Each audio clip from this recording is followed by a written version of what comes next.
Ladies and gentlemen, welcome back for another episode of The Walk Around. Grab some popcorn, get some drinks, and enjoy the show. Alright, what's up homies? So I just recorded about 10 minutes without recording. So forgive me if I sound a little bit annoyed. But anyways guys, today we have the first episode of an off-road walk around. So I do just want to explain something quickly. With these off-roads, obviously my knowledge is quite limited when it comes to them. These walk-arounds on the off-roads are going to be a little bit different. We're more so going to be taking a look at the condition. And if I can give you guys a little bit more info in terms of how it performs and all of those sorts of wonderful things, as well as just giving you guys a better look at what we've got going on. As I said, also like damage, things like this little dent in the exhaust, bringing that to your guys' attention. But yeah, this bike was also a little bit dirty. It was sitting outside on display, so forgive me for that. But yeah, so just so that I can give you guys a better explanation of what I'm talking about. Obviously we've got our road bikes here, very good condition. We do a lot of recon on these, getting them looking absolutely perfect in some cases, well in most cases actually we get these things looking almost new. However, if you come over onto our off-roads, you guys need to remember that these are dirt bikes. They're going to be used in the bush, they're going to be used on the track, they're going to be used on the dirt roads, and all of those sorts of wonderful things. So just to give you guys a bit of an idea, right? Here we have a 2016, apologies, ignore the camera and the chair, it's for two-wheel talks. Here we have a 2016 SX85, and you guys can see pretty damn good condition, especially, you know, considering it's a dirt bike. However, if you come over here and you look at this, which is a 2012 300, this is a hard enduro bike. So it's almost pretty self-explanatory, but I'm still going to explain. These bikes are hard enduro bikes, so they're going to be run through the mill. You're going to have your scratches, you're going to have your dings, you're going to have your knocks. It's not going to be in perfect condition, especially when it comes down to things like your exhausts, like your swing arms and your frames and all of those sorts of things. You know, it's not practical for us to actually replace it. It makes more sense to just leave it how it is, because, you know, it's going to be used, if it's used in its application, it's going to get messed up. Again, looking at this exhaust, you know, it doesn't make sense for us. This has got a full FMF system on it. We're not going to replace the full FMF system. You know, it doesn't make sense. Obviously, you know, we wouldn't replace a full system on a road bike either, but, you know, I hope you guys are just understanding what I'm saying. However, on the other hand, we do have some really fresh, good looking off-roads, like this one. This is a 2020, if I'm not mistaken, 2021 actually, 350, almost perfect condition, very little damage on it. So yeah, essentially what I'm trying to say, guys, is just remember that these are off-roads. They aren't going to be in perfect condition, because most of the time they use what they're intended for, which is off-roading and riding in the bush and all of those sorts of things that end up knocking and banging your bikes. Whereas with these on-roads, they're used on the roads. So the only time that they're really going to get some damage is if you crash it. So off-roads, different story, very different story. But anyways, getting back to the point, ladies and gentlemen, today our first off-road of the walk around series is this 2006 KTM SX85. Now we're going to just jump straight into it, guys. We're going to have a look at the little bits of damage here and there that we've got going on. So first things first, guys, I did say you've got a few dings on the exhaust, expected, right? Then coming over onto this side, you know, a little damage here on the casing, very expected. You know, it's not a perfect bike, it's not in perfect condition. I think that's probably the main things that you're actually going to see. When I say main things, you know, major pieces of damage. Over here on the exhaust, we've got some damage over there. Coming around to this side of the bike, let's have a look here. Nothing major that I'm seeing. A little bit of damage there to your chain guard. Other than that, guys, we are looking pretty damn good. Obviously, you've got your scratches on your fairings. Other than that, guys, we're looking pretty damn good, eh? Not too bad at all. And I must say, these SX85s are some of my favorite 85s.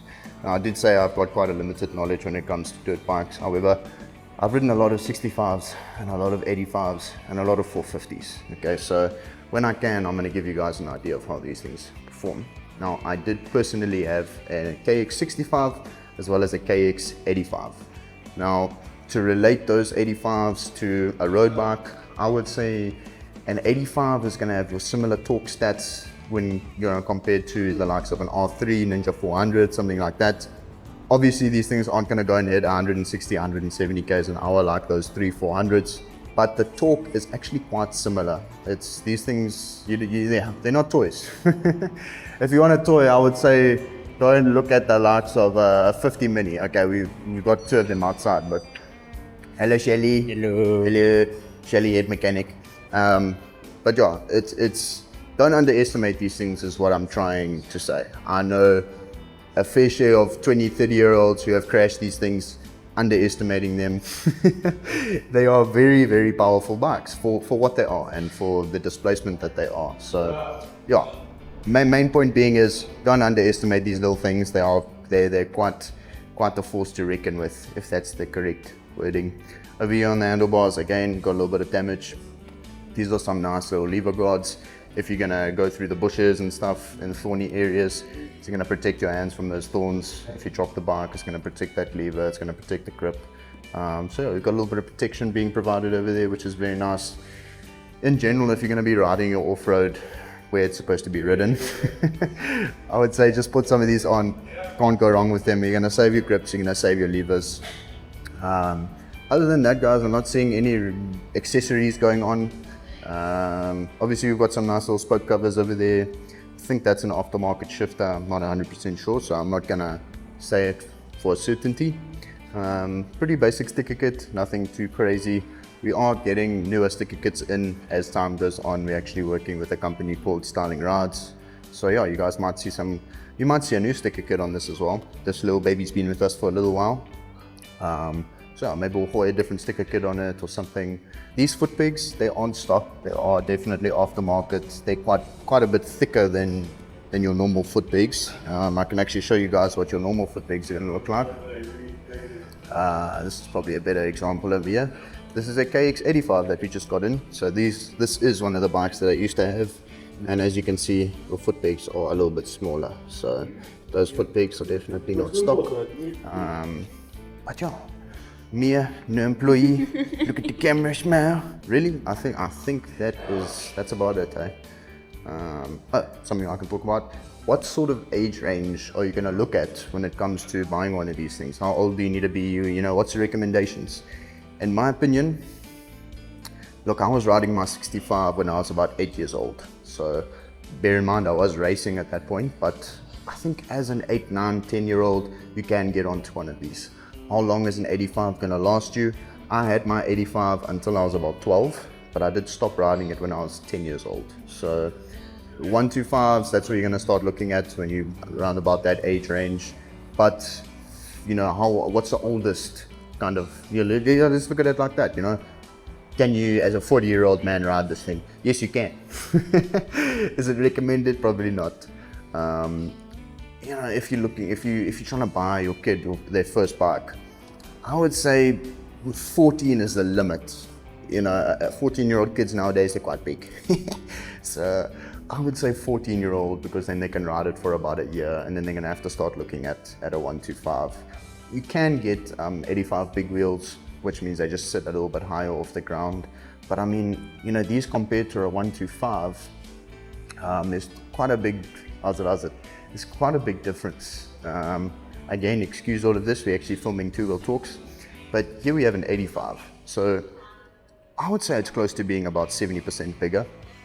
But as you can see, engine nice and small.